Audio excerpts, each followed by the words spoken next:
want to revisit this question because I think it's one that is so on the mind of people who have lost and won championships.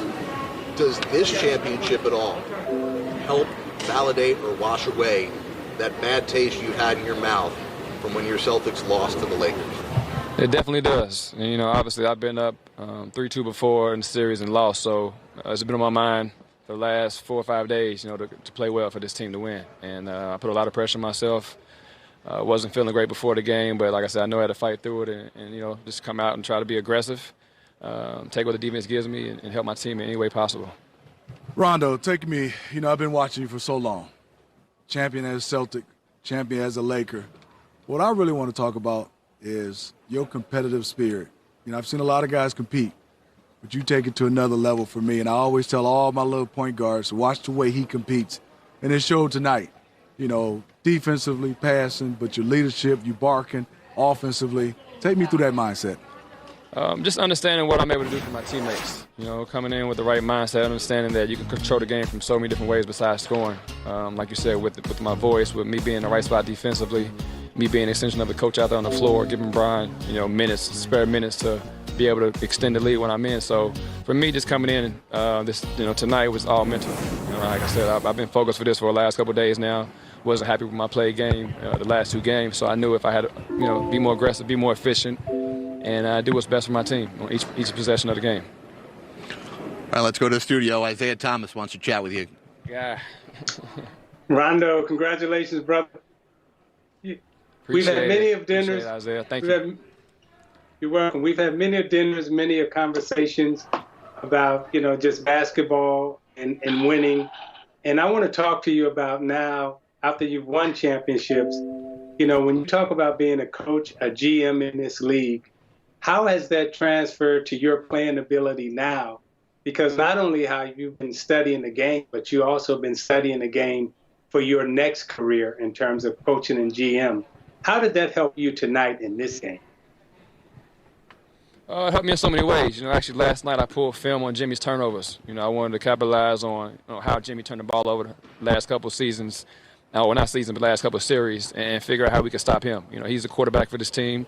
He's the guy that makes them go, and we knew coming in tonight, focus, wanted to pretty much slow him down. So just coming in with that mindset, Coach Vogel allowed me to be in so many meetings, when I broke my thumb this past postseason. So that, being able to be in a championship coach's locker room and film session, understanding how they think, being able to pick their brain and learn as much as I can from those guys as well. So it was a hell of a ride. I'm definitely grateful for the opportunity to be able to position to be in a coach's meeting for 6 weeks while I was out, still staying engaged with the team and understanding the different schemes we need to make. The adjustments he made tonight, starting Alex Caruso, was a great adjustment. And like I said, we set the tone from jump. Brian wanted Jimmy from jump, and he came out and set the tone, and we followed his lead.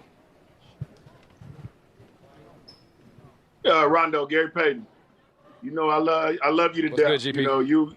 What's going on? I always say it's only 2 point guards in this NBA, and it's you and Chris Paul. I say when you guys are on the floor, you guys control things and you do well, especially yourself. You remind me of myself because you're so gutsy. You got a lot of dog in you, and you don't back down from nothing. And I seen that tonight in this game when you came and established yourself. Even you said you didn't feel well, and you came out and did what you did. Explain that and explain to these fans of how tough that is and what your mindset is for you to get out there and do that.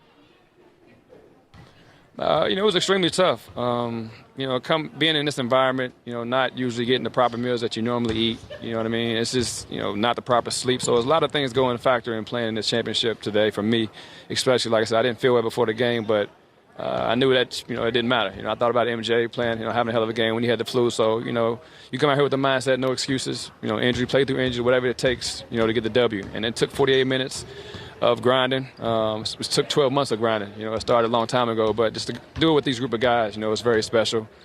We've always believed in each other from day one. I told myself a story a couple years ago. I think it was 2017 when Brian lost to Golden State.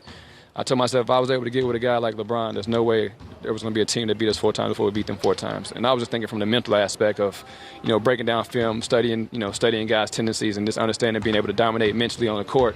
because the game for me is more mental than physical. If I'm able to outsmart my man, I'll compare it to chess. If I'm able to make two steps ahead of Mike or Jimmy, then we're ahead of the game. And if I got myself on the court along with LeBron James, I feel like it would be impossible for teams to beat us in 4-game series. I want to ask you more about that relationship, Rajon, because both you and LeBron have discussed the ways in which you've pushed each other. And we've seen so often, season after season, LeBron pushes teammates. But not as often have we seen any of his teammates push back the ways in which you have. How did your relationship propel this team forward?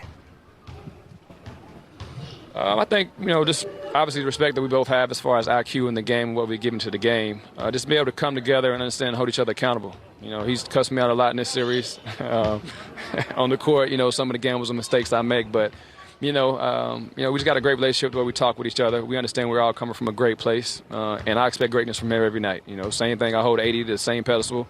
I got on him a little bit early in the first quarter. He was yelling back, but that's the kind of relationship we have. Being able to communicate in the heat of the moment and understanding it's all for the greater good of the team. So just being able to, he allowed me to hold him accountable and vice versa. So that's, it starts with him as well. And it's been a great relationship as far as just breaking down the game and dissecting opponents. He told me before the game tonight, he's like, we probably the only two that's, have been in this moment, closeout situation where we have to get over the hump. And tonight I wanted to come out and not necessarily let him down and also not let my teammates down. Me holding the second unit down and try to conduct the offense when he's off the floor and be able to hold that, that lead or increase the lead is something I take pride in, and I couldn't do it without my teammates. AC played well. Pope played extremely well for us. DG. Everybody stepped up tonight, and it was a great win for us as a team overall. And I'm just proud of the guys and how we performed tonight. Congratulations, Rondo. Thank you. Congratulations again.